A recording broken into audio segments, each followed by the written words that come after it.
മുതലാളി ചായ.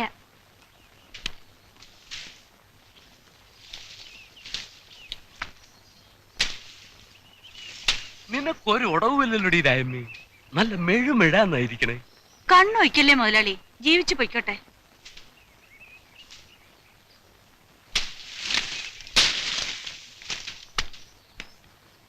ഇവരുടെ സമരമൊക്കെ തീർന്നോ? എന്ത് സമരം? അവർക്ക് 2 തേങ്ങ വേണമെങ്കിൽ ഞാൻ കൊടുക്കേ. എന്തിനും എന്റെ അടുത്ത് വരണം. എല്ലാ ചെക്കൻ പറഞ്ഞ് പറ്റിച്ച ആ കുമാരൻ. അവൻ ആശുപത്രിയിൽ നിന്ന് വന്നോ? കുഴപ്പമൊന്നുമില്ല. എന്നാൽ 2 ദിവസം കൂടെ കിടക്കട്ടെ. ചെറിയ പനിയുണ്ട്. അതിനും ചെലവ് ചെയ്യാൻ ഈ കൊച്ചുവർക്ക് മുതലാളി തന്നെ വേണം. ഓവേ, ചെറിയ മീനിട്ടല്ലേ വാളയും തുള്ളിയും പിടിക്കണത്. ഒന്ന് നിന്നേടി. നിനക്കെന്താ ഇത്ര തീ? കടയിൽ ആളുണ്ട് മുതലാളി. വാടി വീഴുന്ന തേങ്ങയൊക്കെ എടുക്കുന്നില്ലേ നീ? ഓവ. അത് നീ കണക്ക് വയ്ക്കാനൊന്നും നിൽക്കണ്ട. സണ്ണിച്ചനോട് പറയുകയും വേണ്ട. അത് നിനക്കെന്റെ ഫ്രീ. തീർവായിട്ടും ആ പുരേ തന്നെ നീ താമസിച്ചോളാൻ പറഞ്ഞത്. ചില മനക്കണക്കുകളൊക്കെ കൂട്ടിയിട്ടാ. അതെനിക്കറിയാം. പിന്നെ നീ ഇതുവരെ എന്നെ ഒന്ന് വിളിക്കാഞ്ഞെന്താ? വിളിക്കാന്നേ. ഓ, ഇത് പറഞ്ഞു തുടങ്ങിയിട്ട് കൊല്ലം 3-4 ആ വഞ്ചിക്കാരൻ മാപ്പിളയെ പോലെ നിന്നെ ഞാൻ ചതിച്ചിട്ട് പോയൊന്നുമില്ല. നിനക്ക് ജീവിക്കാനുള്ള വക ഞാൻ തരും. എന്നാ മുതലാളി എന്നെ അങ്ങ് കല്യാണം കഴിച്ചോ? അല്ല, അതെന്തിനാടി? നമുക്ക് രഹസ്യമായിട്ട് അങ്ങ് നീങ്ങിയാ പോരെ. അതാ മുതലാളി കുഴപ്പം. പലരും തോക്കുന്നത് അവിടെയാ. ഈ രഹസ്യക്കാർക്ക് ഞാൻ ഒരു സാധനം ഉണ്ടാക്കി വെച്ചിട്ടുണ്ട്. എല്ലാവർക്കും അറിയാതെ. കൊല്ലൻ കുട്ടപ്പനെ കൊണ്ട് പ്രത്യേകം പറഞ്ഞുണ്ടാക്കിപ്പിച്ചതാ ഒരു വെട്ടുകത്തി. അതെടുക്കാൻ രാജമ്മയുടെ കൈക്ക് ഒരു ഉളുപ്പുമില്ല. ജയിലിലും ഇപ്പൊ 2 നേരം ചോറാന്നാ പറയുന്നേ. പിന്നെ രാജമ്മയ്ക്ക് എന്താ? പോട്ടെ.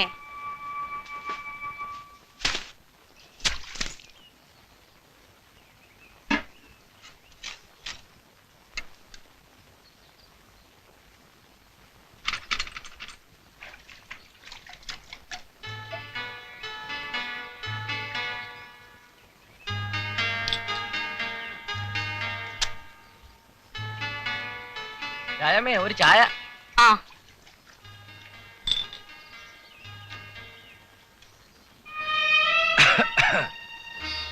വേലായുധോ വിട്ടുപിടി. എന്താ രാജമ്മേ വേലായുധനൊരു ചുമ? കൊച്ചുവർക്കി മുതലാളിയുടെ ചോറ് എല്ലിന്റെ ഇടയിൽ കയറി തുടങ്ങിയിട്ടുണ്ട് അവന്. അത് എത്ര നാളത്തേക്കുണ്ടാവും? കൈതക്കടം മാത്തും മുതലാളി അടയും ചക്കരയല്ലായിരുന്നോ? എന്നിട്ടിപ്പ എന്തായി? മാത്തു ചുണയുള്ളവനായിരുന്നു, ഇവൻ പേടിച്ചു തൂറി. നമ്മുടെ ചത്തുപോയ റൈറ്റർ മുഹമ്മദിന്റെ നെടല് കണ്ടാ പറക്കണ ചെക്കനായിരുന്നു. ഓ, ഇപ്പം വലിയ കേടിയാത്രേ. പോലീസിന്റെ കുപ്പായം കണ്ട ഇപ്പോഴും അവ സ്ഥലം കാലിയാക്കും. വടക്ക് നിനക്ക് ഇതുവരെ എഴുന്നേറ്റ് പോകാറായില്ലേ? നേരം വെളുത്തപ്പോ തുടങ്ങിയ ഇരിപ്പാ കീറിയിൽ നോക്കാൻ. പിന്നെ പുട്ടും കണ്ടാരും കാണാത്തതല്ലേ, ഞാൻ ഈ പേപ്പർ നോക്കിയായിരുന്നു. നിനക്കിപ്പോ പണിയൊന്നും ഇല്ലേ പോയിന്നാ? നാളെ പോണം. 2 ദിവസമായിട്ട് ഒരു സുഖമില്ല. എന്താണാവോ? ഉവ്വ ഇവൻ പണിക്ക് പോവും. 2 ദിവസം പോയാ പിന്നെ 1 മാസത്തേക്ക് മേലനങ്ങില്ല. പിന്നെ ഈ കിറി നോട്ടോ തെണ്ടിത്തീറ്റയാ. ഓരോരോ ആമ്പിള്ളേര് വേലയെടുത്ത് അന്തസ്സായി ജീവിക്കണം. ഇവൻ ഈ കുശുമ്പും പൗശന്യം പറഞ്ഞ് കവല നിരങ്ങണതാ ഇഷ്ടം. ഈ രാജമ്മ ചേച്ചിയുടെ നാക്ക്. ഞാൻ മീൻ പിടിക്കാൻ പോവാ. എത്രയായി? 1.5.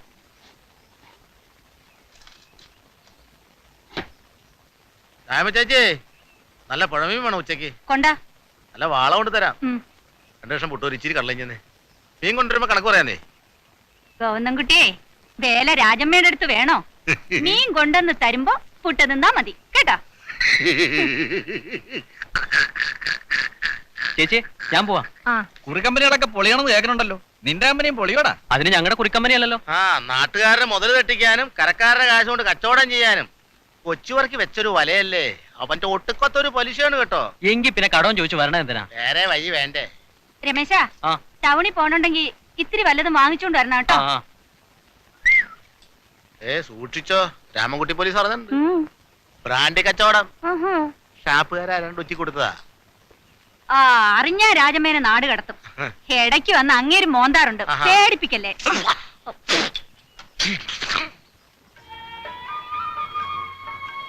ഏയ്, നിങ്ങൾ പോയില്ലേ? വാ, ഒരു ചായ കുടിച്ചിട്ട് പോവാം. ഹലോ, രവിയുടെ കൂട്ടുകാരനല്ലേ? അന്ന് ഞാൻ കണ്ടു. എവിടെയാ നാട്? നാടില്ല. നീ പേരുണ്ടോ ആവോ? ഉണ്ട്, ചന്ദ്രൻ. ചോദിക്കണതിൽ വിഷമം തോന്നരുത്. രവിയുടെ കൈ കുറച്ച് കാശുണ്ടായിരുന്നെന്നും അത് തട്ടാൻ വേണ്ടി ആരാണ്ട് ചെയ്തതാണെന്നും ചിലർ പറയുന്നുണ്ടല്ലോ. എങ്കിൽ ശരിയായിരിക്കും. നാട്ടുകാർക്ക് എന്താ പറയാൻ പാടില്ലാത്തത്? രാജമ്മേ, പറ്റു വൈകിട്ട് തീർക്കാം. തീർത്തേക്കണം. എന്ന് പോ?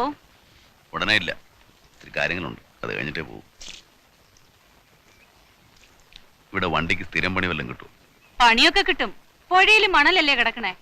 ടൗണിലേക്കുള്ള മണൽ മുഴുവൻ ഇവിടുന്നാ പോണേ. സണ്ണിച്ചന്റെ കൂടെ കൂടിക്കോ. പഞ്ചായത്തിൽ നിന്ന് അവനാ ലേലം വിളിച്ചെടുത്തിരിക്കണത്.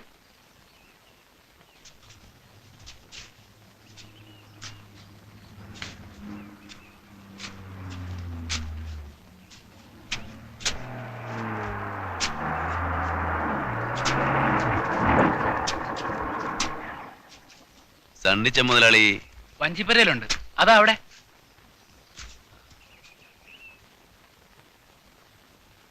നീ അവളോട് പറഞ്ഞില്ലേ? പറഞ്ഞു, ഇപ്പൊ വരാൻ പറ്റില്ലെന്ന്, ആളുകൾ കാണുമെന്ന്. പിന്നെ ആളുകളുണ്ട് അങ്ങ് വിഴുങ്ങും. ഇവറ്റകളുടെയൊക്കെ ഡിമാൻഡ് കാണുമ്പോഴാണ്.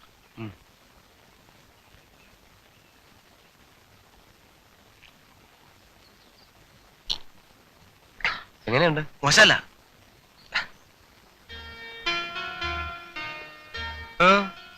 വണ്ടിക്ക് കുറച്ച് ദിവസത്തേക്ക് എന്തെങ്കിലും പണി കിട്ടിയേ കൊള്ളായിരുന്നു. അപ്പൊ ഇവിടെ തന്നെ കൂടാൻ തീരുമാനിച്ചോ? അങ്ങനെയില്ല, കുറച്ച് ദിവസം. ചന്ദ്രു എന്നല്ലേ പേര്? അതെ. മണൽ തരാം. വല്ല പാർട്ടി കൊണ്ട് അടിച്ചോ? എനിക്കിവിടെ ആരെയും പരിചയമില്ല. ഒരു കാര്യം ചെയ്യ, ലോൺ എടുത്തു. ടൗണില് മാത്യു പോൾ എന്ന ഒരാളുണ്ട്. ആരോട് ചോദിച്ചാലും പറഞ്ഞുതരും. കോൺട്രാക്ടറാ. ഞാൻ പറഞ്ഞു എന്ന് പറഞ്ഞാൽ മതി. ഓ, ഇവൻ ലോഡ് കയറ്റി കൊടുക്കാൻ പറ.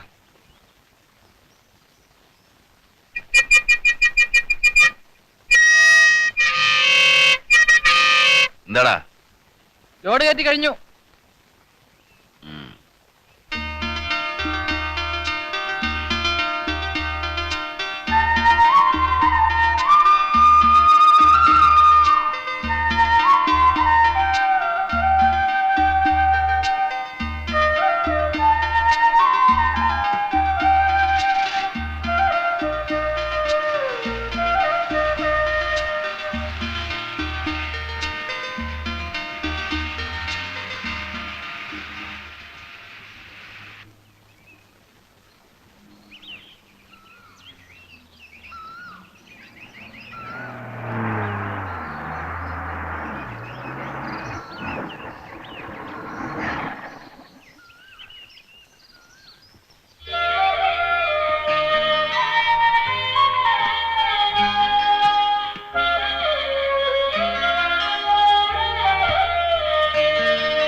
കാണാതെയായിപ്പോ നാട്ടിൽ പോയിട്ടുണ്ടാവും വിചാരിച്ചു. ഇവിടെ ഉണ്ടായിരുന്നു, ഇങ്ങോട്ട് വന്നില്ലെന്നേ ഉള്ളൂ. രമണി അവള് കിടപ്പ് തന്നെയാ. ഇങ്ങനെ മനസ്സ് നൊന്ന് കഞ്ഞി വെള്ളം കുടിക്കാണ്ടിരുന്ന ഉള്ളിലൊരു ജീവനുണ്ടെന്നുള്ള വിചാരം വേണ്ടേ? രവിയുടെ സാധനങ്ങളാ, എല്ലാം ഇതിലുണ്ട്. കുറച്ച് കാശുണ്ട്. വീട് കെട്ടണമെന്ന് വലിയ ആശയായിരുന്നു അവന്. അതിനുവേണ്ടി കൂട്ടി വെച്ചതാ.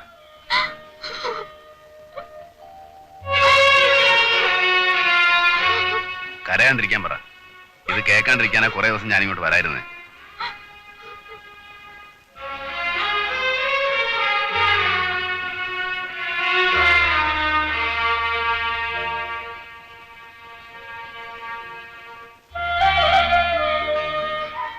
എന്റെ രമണിക്ക് ഒരു വിഷമം ഉണ്ടാവരുത്. പിന്നെ ഞങ്ങളുടെ മോള്, അവള് ജനിക്കുന്ന ഒരു ചെറ്റപ്പുരയിലാവരുത്. രവിയുടെ ആശ അത് നടത്തണം. എന്നിട്ട് ഞാൻ ഇവിടെ നിന്ന് പോവും. എന്നാൽ ഈ കാശ് മോന്റെ കയ്യിൽ തന്നെ ഇരുന്നോട്ടെ.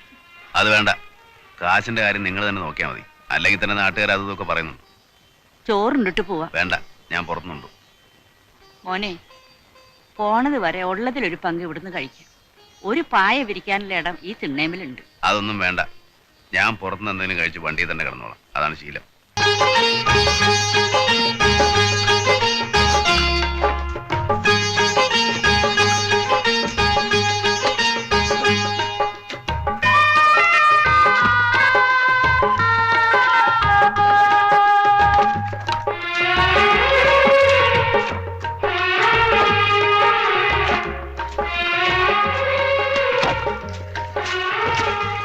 രമണി,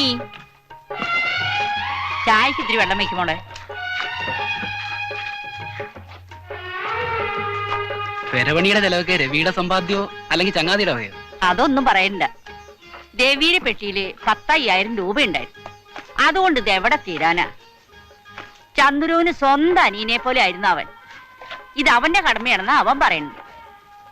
ആളിത്തിരി മുനിശുണ്ടിക്കാരനല്ലേ? ദേ ചന്ദ്രു വരുന്നുണ്ട്.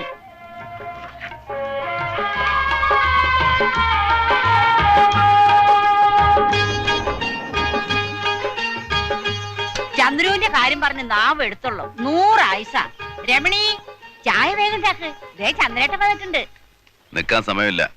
പാലക്കാടിന് വൈക്കോലുണ്ട ഒരു പണി കിട്ടിയിട്ടുണ്ട്, പോണം. മരത്തിന് കാശ് കൊടുക്കണം. മരം വേണമെങ്കിൽ ഇന്ന് തന്നെ കാശ് കൊടുക്കണം എന്ന് അയാൾ വന്ന് പറഞ്ഞിട്ട് പോയി. കൊടുക്കാം, നാളെ വേണ്ടെന്നാവട്ടെ. മുളക് 100, മുളക് 100, പരിപ്പര, പരിപ്പര, പിണ്ണാക്ക് 2, പിണ്ണാക്ക് 2, കടുക് 50, കടുക് 50, വെളിച്ചെണ്ണ 200, വെളിച്ചെണ്ണ 200, 501 ബാർ അര, 501 പാറര, അരിമട്ട 4, അരിമട്ട 4. വേറൊന്നുമില്ലോ? ഇല്ല. ആ 44, 50.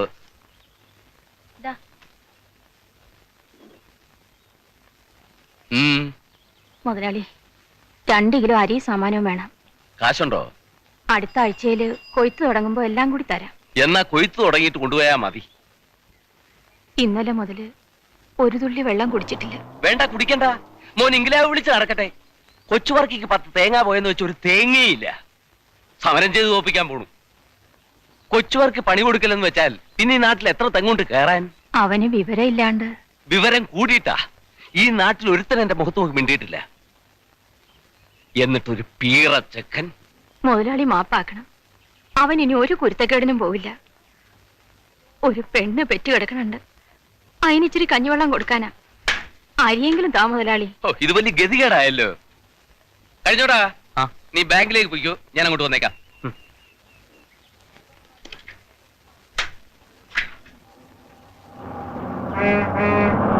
യാത്രയെ ഈ തള്ളക്ക് എന്താ വേണ്ടതെന്ന് വെച്ചാ കൊടുക്ക്. ശരി മലയാളി. അടുത്ത തെങ്ങേറ്റത്തിന് പാറ്റക്കാരെയും കൊണ്ട് വരാൻ പറ മോനോട്.